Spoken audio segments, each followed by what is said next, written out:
Tonight on KION News Channel 5, state funding to fight crime. The Salinas City Council approving more than $5 million in state funding to help combat violence in the city. Plus, body identified. The man who was pulled from the water off of Santa Cruz Beach is being identified as a man from Utah. And new construction concerns. A major project on a busy Watsonville street means delays and concerns for businesses in the area. Breaking news on your Central Coast news source. First, though, we are following this developing story out of Hollister tonight. Police asking residents near Dunn Park to shelter in place as SWAT negotiators try to get a possibly armed man out of a house near 7th and West Streets. Police initially responding there to a report of a shooting early this morning. Officers believe Alex Yanez may have been behind that shooting. Tonight, police obtained a search warrant, but Yanez is refusing to leave the house. Nearby homes have been evacuated there, and people are being asked to avoid the area. Salinas is getting more than $5 million to crack down on gang violence with technology and new facilities. Thanks for being with us. I'm Spencer Washburn. And I'm Amanda Gomez. City Council members approved the state money to put the crime-fighting tools in place. KION's Maya Holmes was at the meeting tonight, and she joins us now with reaction from the community and city officials. A lot of recommendations were given to the Salinas City Council tonight, but the more than $5 million in state funding to make the community safer was the hot topic. Technology will answer that problem for us. The Salinas City Council voted 5-1 to accept $5.5 million in state funding to go towards cracking down on gang violence and implementing crime prevention tools in the city. I think this is a great benefit to our city at a time when the city's really hurting. The money will be used for several things, including ShotSpotter, a gunfire location and detection system. I'm supporting this resolution with the hopes of not only will they be able to detect gunfire, maybe they could detect fireworks. Funds will also be used for street outreach and to buy additional land in East Alisao to build a community space. I'd like to be able to have community meetings there for kids to be able to come and play there, or maybe have music or nice community events in the shadow of the police department. I think that's a great way to build relationships. Residents say they're happy steps are being taken to reduce crime, but some say the money should be used for more preventative tactics, intervention, and to hire more staff. We have not been able to get the criminal or people who's actually shooting them. You know, that's what we want. We want the police to hire more police, even if they have to get more money for them. My only concern for the ShotSpotter is that we do not have enough police units to respond to the shooting quick enough. And Councilman Jose Castaneda agrees. He was the only council member to vote against the funding. He says the $5.5 million should be used for counseling and school programs. We're in a dire emergency here. We're not asking for a new police headquarters. We actually need the crime to go down with more police officers actually being engaged with community. Salinas police say they'll start to use ShotSpotter in the next few months, while the new community space will take about 3 to 4 years to build. The City Council also approved money for new police vehicles. Back to you. All right, Maya, thank you. And big cities like San Francisco and Oakland credit ShotSpotter with reducing shooting deaths in their cities. Part of why Salinas police wants to bring it here. Here's how it's going to work. Sensors placed around the city would identify when and where a shooting happens. Once that information is confirmed, it is then sent to officers in seconds. Police Chief Kelly McMillan says it provides a more accurate location as well. Some people who call 911 don't always know exactly where a shooting happened. I think a lot of it is, it didn't sound very close to me, so I'll let somebody who is closer report it. They think it's being reported that way. A lot of times people just don't want to get involved, or they don't recognize it as gunfire. They think it might be something else. ShotSpotter has already done some preliminary work in the city. The approval comes the same day the city saw its 27th homicide. This morning, a 20-year-old man was shot to death along Bridge and East Lake Streets in Chinatown.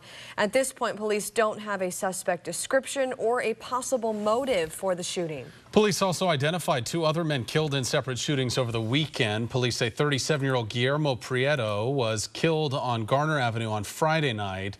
Then on Sunday, 29-year-old Jose Cruz was shot and killed in the front yard of a house on Elton Place while he was cleaning up after a child's party.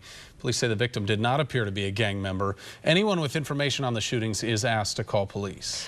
The body pulled from the ocean near Lighthouse Point in Santa Cruz earlier this week has been identified as Utah man Dong House. He disappeared in the ocean at Lighthouse Field State Beach over the weekend.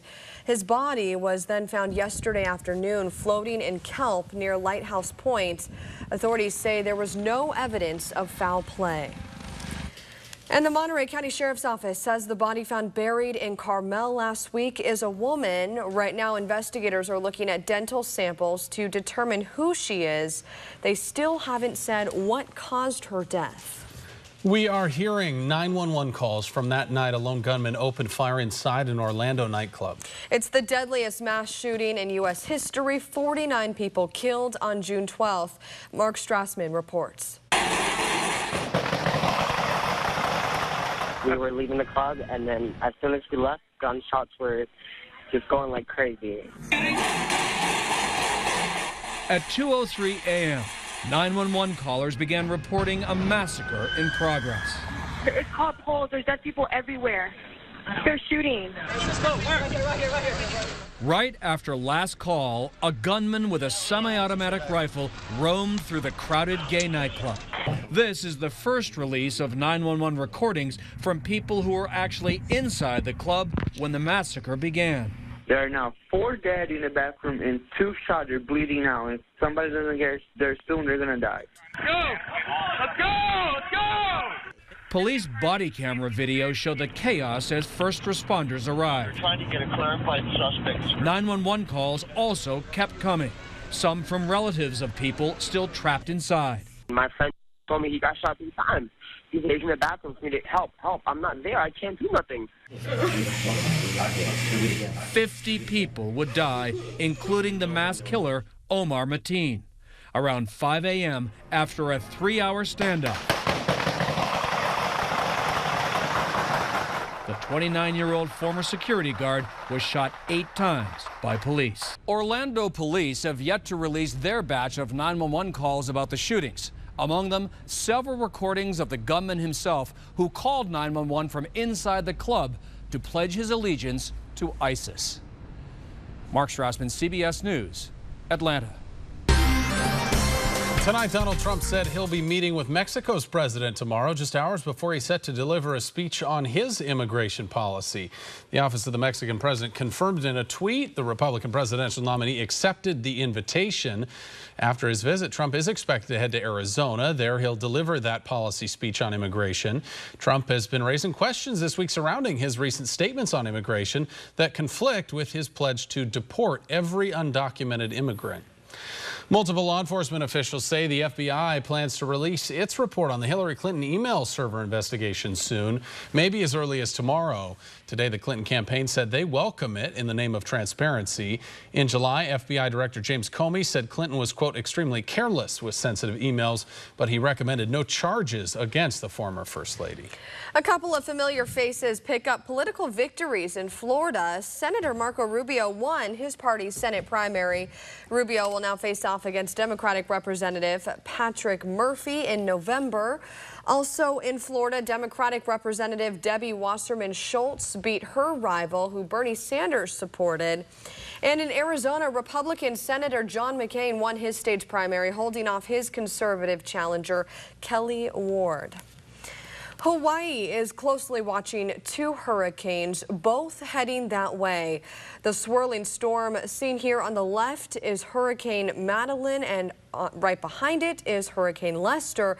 Chief Meteorologist Dan Cianca is in the Weather Center now with a closer look at these for us. Dan? Yeah, I was getting a haircut earlier today, Amanda, and there was a woman sitting in the chair waiting, and she said, I can't wait for my trip to Hawaii this weekend.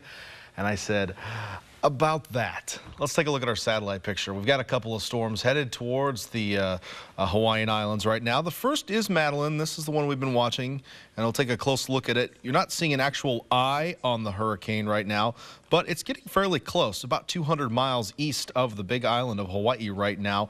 And then off to the east of this, we've got Lester, and take a look at the eye on this thing. It is well defined. It looks like a buzzsaw out there in the Pacific Ocean right now. This one also headed toward Hawaii. Let's take a look at the tracks for these. Right now, Madeline is a Category 1 hurricane. It has been downgraded with the recent update down to 90 miles per hour. Lester is still a Category 4 at 140 miles per hour sustained winds.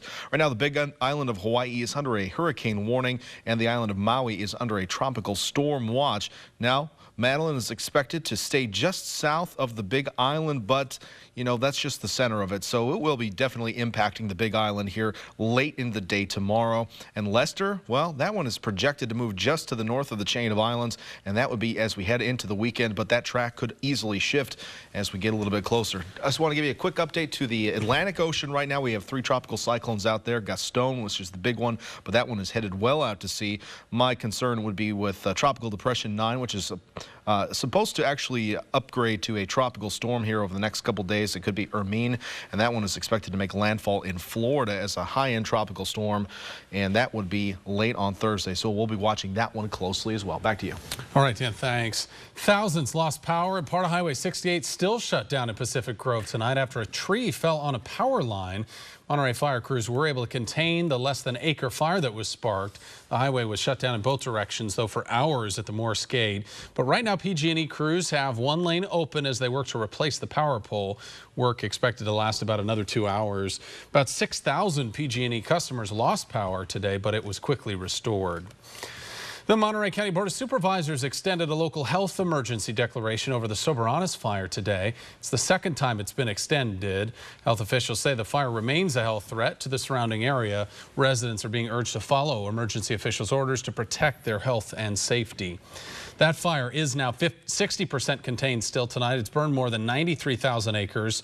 An evacuation warning along Highway 1 between Castro Canyon and Julia Pfeiffer Burns also remains in effect. And firefighters continue to make progress in their battle against the chimney fire. That fire has burned more than 46,000 acres. It's now 80% contained. Just yesterday, firefighters lifted all evacuation orders. Those driving in Watsonville can expect some delays as crews started road work today on one of the city's busiest streets. It's part of the Freedom Boulevard reconstruction project, which includes installing curb ramps, improving sidewalks, and reconstructing the roadway pavement. Work is starting at the intersection of Freedom and Broadus. City says drivers should expect delays all the way down to Alta Vista Avenue, where the half-mile road work ends. So we'll be digging up the subgrade as well and adding cement, and this will add much more strength to the roadbed so that it'll last a lot longer. City says it's working with the project team to minimize the impact on businesses and on traffic. The project is expected to be completed by next year. Santa Cruz came in at the top of a recently released list of the most unaffordable places to live in the country. But UC Santa Cruz is trying to help students and faculty find a place they can afford before classes start next month. Realtors in the area say Santa Cruz is expensive because it's next to the beach and building codes are now more expensive to meet. But UC Santa Cruz says its students and staff know it's not a cheap place to live. Everyone understands that it's a struggle, so I think everyone's kind of watching out for each other. UC Santa Cruz says it has the most on-campus housing available out of all the UC schools, and there's an office to help students find housing off campus. They will have 9,300 beds available this year. Dan's got a look at your forecast coming up next, plus what we're learning about one of the ISIS senior members allegedly killed in Syria. And a look at what got R&B singer Chris Brown behind bars again.